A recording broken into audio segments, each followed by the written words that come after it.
Hello, magandang araw po sa ating lahat. In this video, tuturuan ko po kayo paano tayo mag-create ng ating Kaiser Long-Term Care Quotation.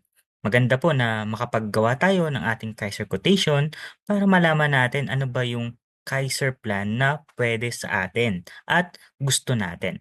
So planning for your future starts today. So you can watch this video to learn how to create your Kaiser Long-Term Care Quotation and take the first step towards securing your long-term care needs, no? So we are happy to guide you every step of the way. So pag-usapan po natin yung ating Kaiser Long-Term Care Proposal or Quotation.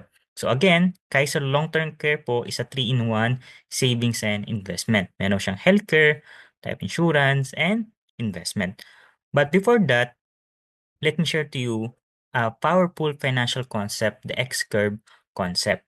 So sa buhay po natin, meron po tayong dalawang line. Ito yung money line and responsibility line. Kadalasan, pag bata tayo, wala pa tayong masyadong savings. Pero marami ng responsibility. Pero ang goal po natin, habang tumatanda tayo, ay lumalaki yung ating savings para yung responsibility po natin nababawasan.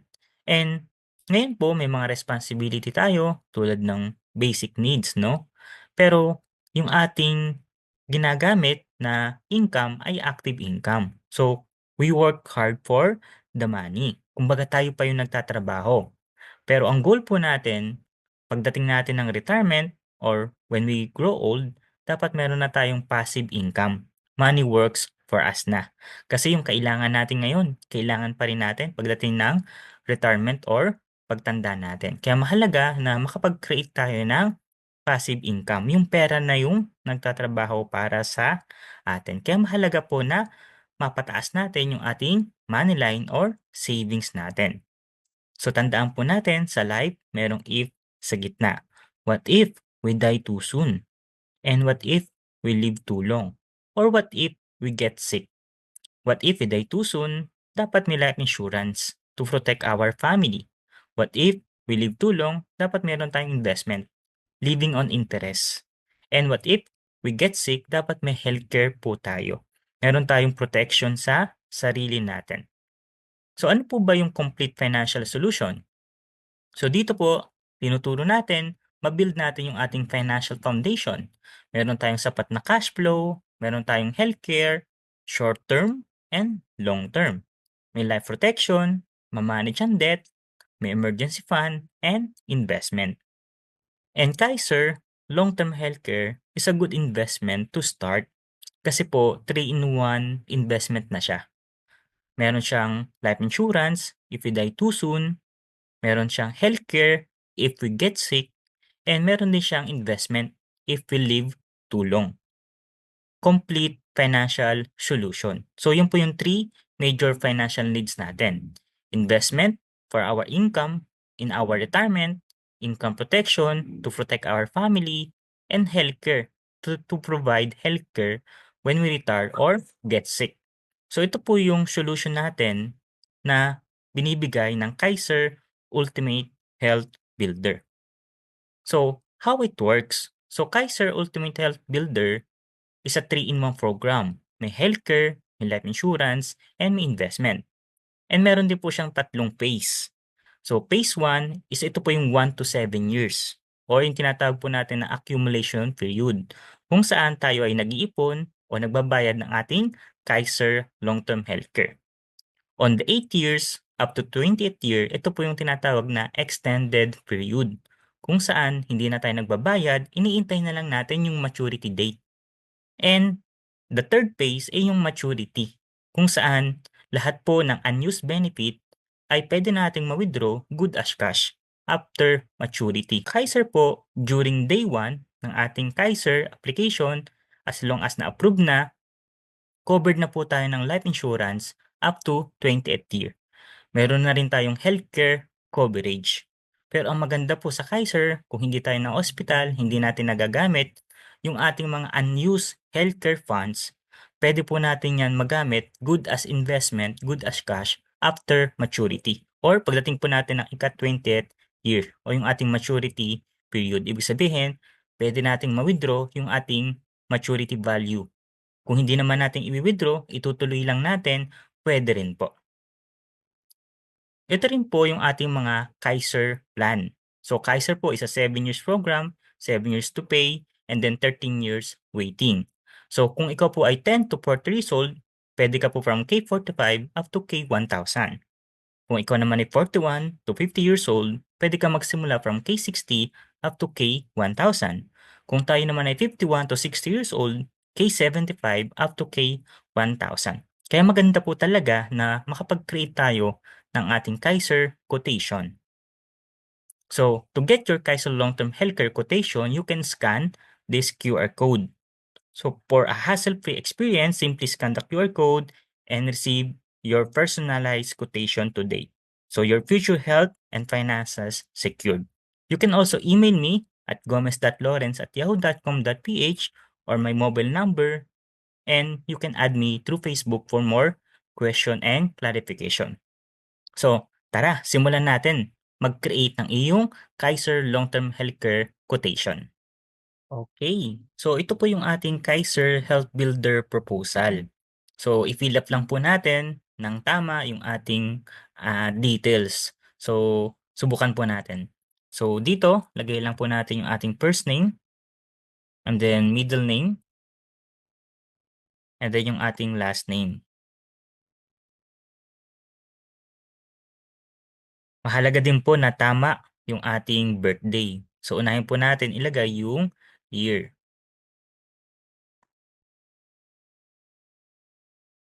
And then, yung ating email address.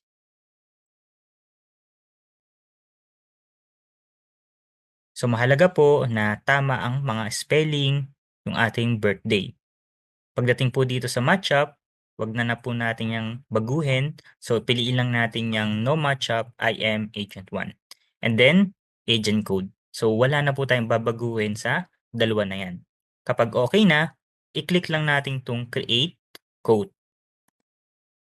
So, dito po makikita natin yung ating Kaiser Health Builder proposal. Ito po yung name natin, email, last name, and birthday. Ito yung plan name. So, ito na yung plan na pwede mong pagpilian. So, dito po, meron tayong plan from K45 to K1000. Kung ikaw po ay 10 to 40 years old, applicable sa iyo ang K45 up to K1000. Kung ikaw naman po ay age 41 to 50, eto na po ang start ng iyong plan or proposal from K60 up to K1000. Kung ikaw naman po ay age 51 to 60, ang starting mo po ay K75. So dito magsisimula up to K1000. So dito, pwede mong baguhin ang plan depende sa gusto mong coverage and sa gusto mong plan. So dito sa sample natin, piliin lang natin ang K100. So, wag na po natin baguhin ang cash o yung payment form. And then, after po niyan, i-click lang natin itong compute code. Mahalaga na maklik natin itong compute code para magkaroon tayo ng tamang computation. So, gawin po natin. After po niyan, makikita po natin dito sa right side or sa benefits yung ating long-term care benefits or yung mga details natin. So dito, sa sample po natin, pinili natin ay age 30. Ito yung kanyang long-term care benefit or ito yung makukuha din niya after maturity period. Ito yung kanyang life insurance. And then of course, kung accident ang cause of death, additional 450,000. Ito yung kanyang annual health benefit for 7 years. And then yung room and board benefit. And then after maturity or after 28th year, ito naman yung kanyang total health benefits if wala pong hospitalization claim during day 1 up to maturity period. Ibig sabihin, kung hindi nagagamit ang ating Kaiser from day 1 na nag-apply tayo hanggang maturity period, ito na yung total o yung lahat ng unused health benefits. So after 28th year, puwede niya 'tong ma-withdraw good as cash yung kanyang healthcare plan. Kung hindi naman niya 'to wini-withdraw, iniwan niya lang sa Kaiser niya at age of 60, kung siya ngayon ay 30 years old, ito na yung total na health funds niya, nasa 3 million. So patuloy po 'yan na nadadagdagan. Kung umabot siya ng age 65, hindi niya pa rin wini-withdraw, puwede 'yan lumago up to 4.8 million. Kaya maganda po ang Kaiser Long-Term Healthcare lalo na kung tayo ay bata or pasok pa tayo. Ibig sabihin, puwede pa tayo mag-apply, okay? Kasi po ang Kaiser, healthcare siya. If we die too soon, may life insurance na may iwan sa family. Pero if we live too long, meron tayong investment na nag-iintay sa atin. Kaya po maganda siyang investment to start. So dito po naman sa ibaba, makikita natin yung ating mga payment option. Meron po tayong payment monthly. So kung K100, ito po yung kanyang monthly savings, 5,882. And then meron lang tayong one-time policy every year na 500 pesos. Every year may add tayo na 500 for the policy fee during paying period. And then kung quarterly, ito naman po siya. And then semi-annual, and then annual. And of course, spot cash. 'Pag spot cash, nakaka-discount tayo ng almost 2 years and mas malaki yung kanyang maturity value. Kung annual naman, nakaka-discount tayo ng 2 months.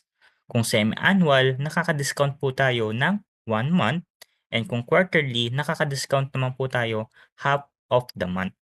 So maganda po na kung kaya natin, pwede tayong magsimula from semi-annual to annual para makatipid or magkaroon tayo ng discount. So dito po, balik po tayo sa ating proposal. So ipakita lang natin yung ating age, coverage 'no. Let's say for example dito ay age 30. So let's say for example tayo po ay age 41. So dito baguhin lang natin yung date, and then wag pong kalilimutan na baguhin yung computation. So click lang natin yung compute code. So dito nakita po natin na nagbago yung age. So dito makikita po natin yung ating age, and of course, yung ating healthcare benefits, life insurance is almost the same. And of course, yung maturity period na 1.1 million. Parehas lang po yan. And kung siya ay umabot ng age 65, ito naman yung kanyang total health benefit.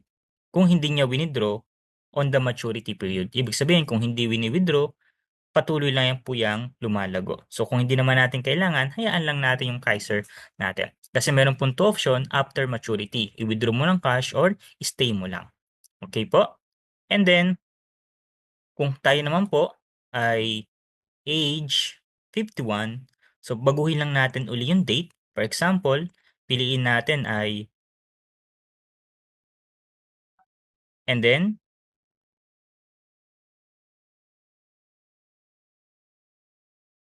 for example, January, and then compute code.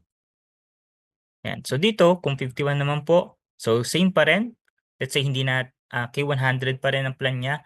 So same pa rin yung mga benefits niya. And of course, after maturity or pagdating ika-28th year, meron siyang 1.1 million. Okay? So ang life insurance po natin, cover po tayo for 20 years. Okay? Yan. And of course, piliin lang po natin yung payment sa baba. And after po niyan, mapo-proceed na tayo sa application. So for this example, piliin po natin yung annual payment. Okay? Yan. So dito po makikita niyo na po yung invitation to complete the Kaiser application to your registered email. So dapat po tama at active ang iyong email. So click lang natin to complete your application now. Okay. So tandaan lang po natin na i sa ating application, it includes medical question. And if you answer yes to any medical question, the Kaiser will require you to submit a medical certificate or medical record para po ma-evaluate ang iyong application. So that's it. So let's complete our Kaiser application. After po na ma-fill up ang iyong Kaiser quotation and makapag-sign ng iyong application, you can now proceed to your payment para po ma-activate or ma-approve na ang iyong Kaiser application. Meron po tayong mga payment option tulad ng Eurocash, BDO Bills, Palawan, money remittance kung ikaw ay nasa ibang bansa, bank deposit, online bank transfer, and credit card. For IMG Bank Deposit, Bank Transfer, ang gagamitin po natin account name ay IMG or International Marketing Group. And ito po yung mga account number ng mga different bank name. So meron po tayo PNB, BDO, Metrobank, Union Bank, Land Bank, RCBC, and BPI. Please note, all payments for your Kaiser application must be made through the IMG account.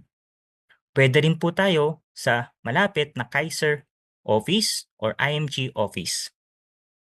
Once you have completed your Kaiser application, you can proceed with the payment via online, bank transfer, or bank deposit. Kindly email your proof of payment to gomez.lawrence@yahoo.com.ph so we can verify and upload the receipt promptly. Congratulations, we are done for taking your first step to financial success. Start your Kaiser long-term healthcare to build your solid financial foundation. For more question, clarification, this is my email, mobile number, and you can add me on my personal Facebook account. So thank you and God bless, and again, congratulations.